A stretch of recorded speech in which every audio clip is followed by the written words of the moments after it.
this is our biggest gathering ever. We have more than 650 people here together, and we are very grateful for your support. It's our first time in London at such an important moment in time when the UK is trying to figure out its future relationship to the EU. But especially in this uncertain time, London, as a true world city, is showing its resilience, characterized by strong leadership, a highly skilled international workforce, a leading financial services sector, growing innovation and creativity, and ambitious urban regeneration projects and infrastructure investments. Those of you that joined the site tour yesterday will have seen it all firsthand, with placemaking at King's Cross, health and well-being around Broadgate and 22 Bishopsgate, White City and the innovation around it, and of course the longevity of the Mayfair estate. These projects all have something in common. It's not just a set of individual buildings. These are ambitious projects looking to build communities and to create long-term value for the owners as well as for society. A focus on long-term value, that also very well reflects the key theme of today's conference. How can we achieve inclusive and sustainable growth in the 21st century? Inclusive and sustainable growth, something we increasingly refer to as social value. And while the term is quite new, this has been the backbone of Uli's work since its launch, more than 80 years ago. Building and sustaining thriving communities. What is changing now is that it's becoming more and more an integral part of regeneration projects, development projects, as well as real estate businesses. But what it then brings up is the issue around measurement. How do you measure your impact of social investments on your society as well as on your financial return?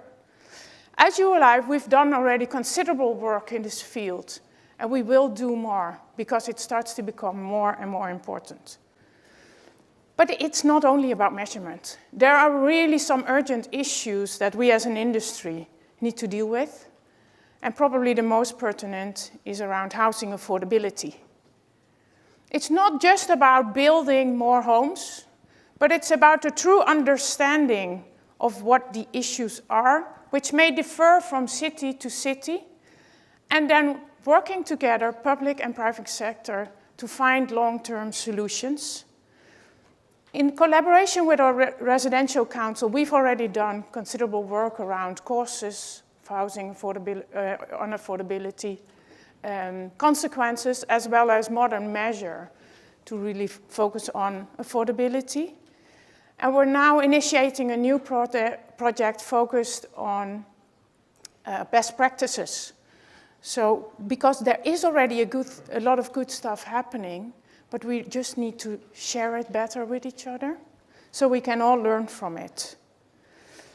Another big topic relates to climate change. Increasingly, we will be measured on the contribution we make within our individual buildings as well as as an industry on reducing the use of energy and natural resources. To achieve this, we will need to innovate and develop new best practices to protect our buildings as well as their investment value against the higher intensity and frequency of extreme weather events. And therefore, I'm really proud to announce today that we've just launched a new project, a report done together with Heitman, that looks into how climate change risks feature into investment decision-making. I would encourage you all to read that. But it's not just about issues. It's also about opportunities.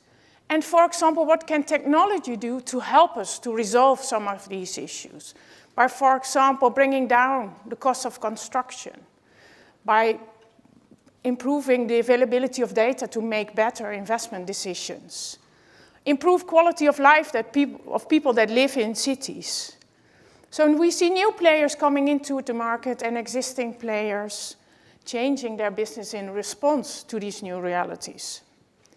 And also at ULI, we are embracing technology as anyone else is. We're developing new tools to enable you as our members to benefit even more from your membership. For example, giving you the opportunity to better and more easily connect to your fellow members, or navigate in a more transparent way through the opportunities we have available for you to become active in at the Institute. And shortly, being a member will become even more beneficial, as almost all our content will become exclusively available for you or members. You just have to log in via our website. But of course, I think as you are all demonstrating today, most value is to be gained when we are all together here in the room at the same time.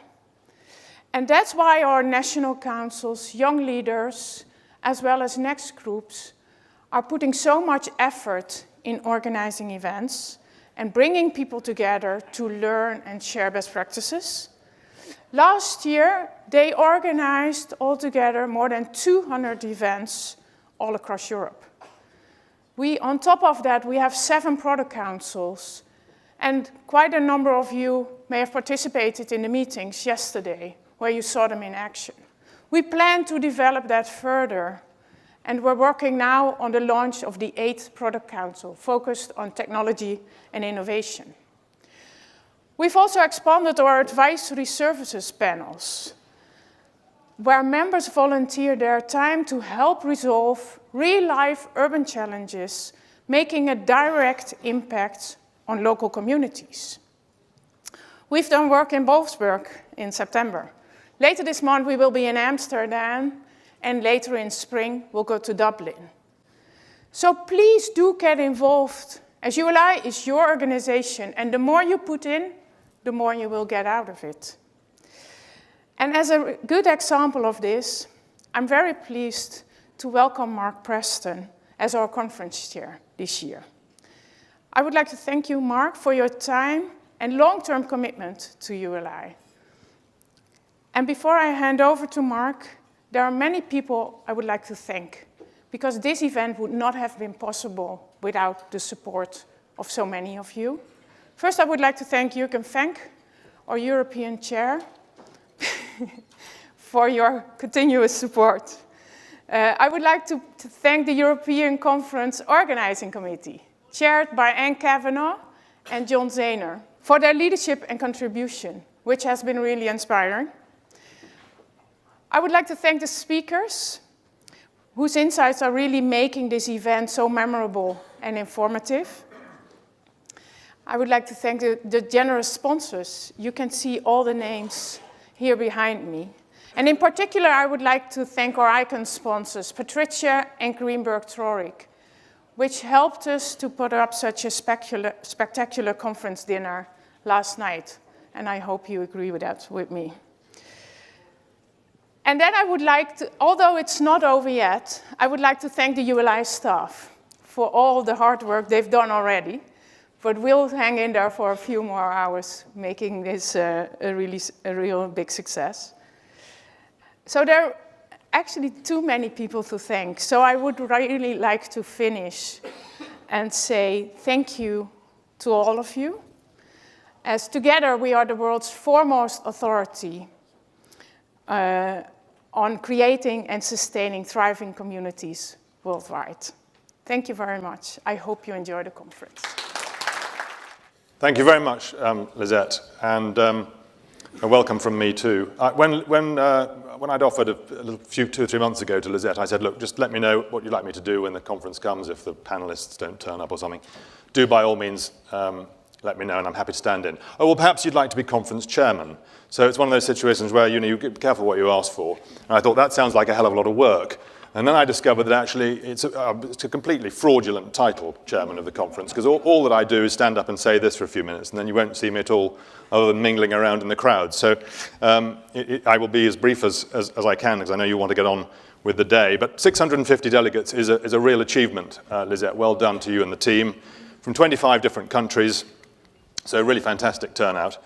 I think you can take it as ironic, reassuring, or maybe just amusing that it's in this Brexit year that London has been chosen for the first time in 23 years of the European Conference's history to hold it here. But I think it is overdue, and those of us based here are very grateful for the opportunity to host it.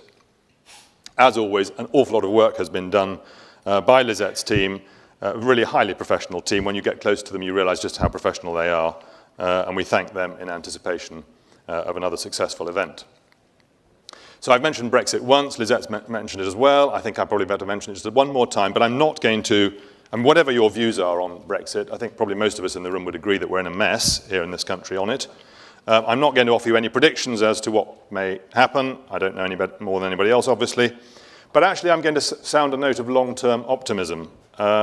It's tempting to think that we've never had it so bad in terms of politics in this country, and there are other countries represented here who probably feel much the same, possibly. But the truth is, when one looks back over the last, certainly 50 years, maybe 100 years, there are lots of other times when one's in the middle of these events. One thinks it's all terrible and awful. Think of Eden's government in the Suez crisis in the 1950s, Heath's during the three-day week in the early 70s, Callaghan's in the winter of discontent in the late 70s, Major's in the ERM crisis in the 90s. Are this country's prospects really worse than they were after the First War, the Great Depression, the General Strike, the Second War, the Cold War, Thatcher's battle with the unions, the global financial crisis? Well, you may say this is hardly optimistic, Mark. You said you wanted to sound a note of optimism. This sounds like freezing cold comfort to compare our situation with any of those. But that's not my point. My point is to remind everybody that actually there's a remarkable resilience in this country to get beyond these issues and, to use an economic expression, to mean revert. I think this country does have an enormous ability for mean reversion. And so I am confident in the long term that we will look back on this as yet another pretty badly organized and badly run period, but that we will get through it. And the strengths that the UK has, its enormous creative, cultural, language, legal, intellectual strengths will ultimately give us the sort of long-term future that those of us invested heavily in this market believe in. After all, it's not as if the rest of the world is not without its problems elsewhere. What about the capital markets? Well, of course, we're all aware that we've ridden an updraft of asset prices fueled by expansionary policies in Europe. And of course, we're all well aware that this is coming to an end. But what we're left with is the cumulative effect of all of that, namely a surfeit of capital. So what is next?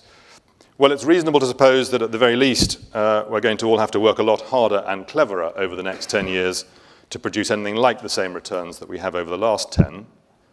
But on the other hand, while high returns are unlikely to be achievable across the board, I don't think we need to assume that a property market crash is any more likely. Players in our markets are very well capitalized, and the monetary unwinding more or less has to be cautious.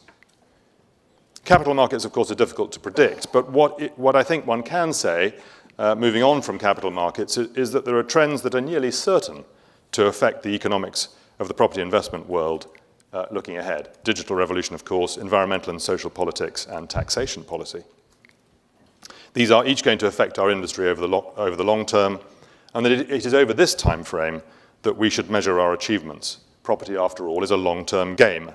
There are enough recent examples, of course, of quick bucks being made to fool people into thinking otherwise. But I know there are no Johnny-come-latelys in the ULI membership. You're all long-termists here today, so I don't need to preach any more to you as being the converted. What about the importance of ULI to our industry? Well, it couldn't be better evidenced, I think, by the themes of this year's conference, social value and disruption in particular. These, of course, are huge topics and are driven by macro changes in the social and economic environment. Individually, of course, we struggle to make sense of them, and in isolation, we can only make a marginal impact.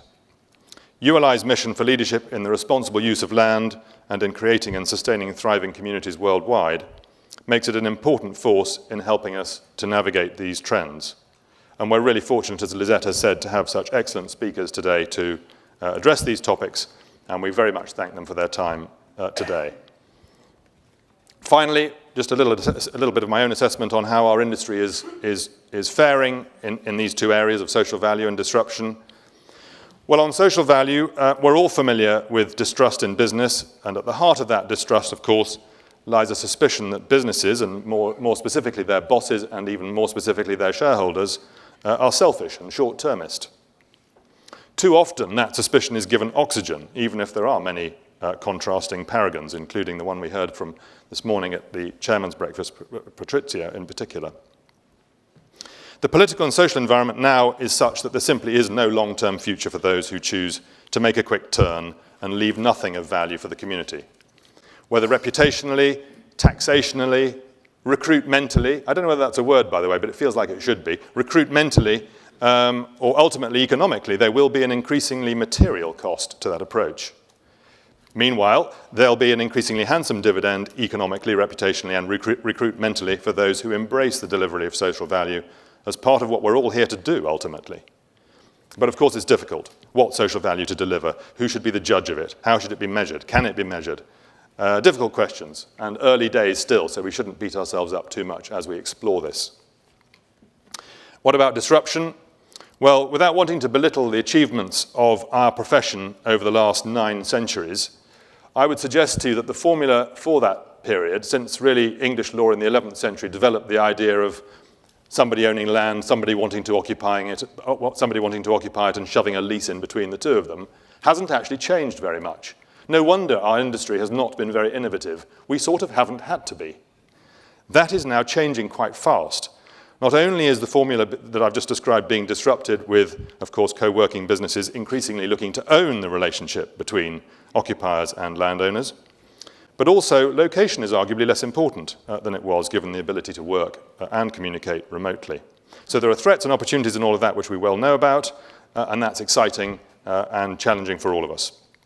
I very much hope you enjoy the sessions today and your discussions with one another, and I'm now going to hand over to Andrea Carpenter, who's going to moderate the conference. Thank you all.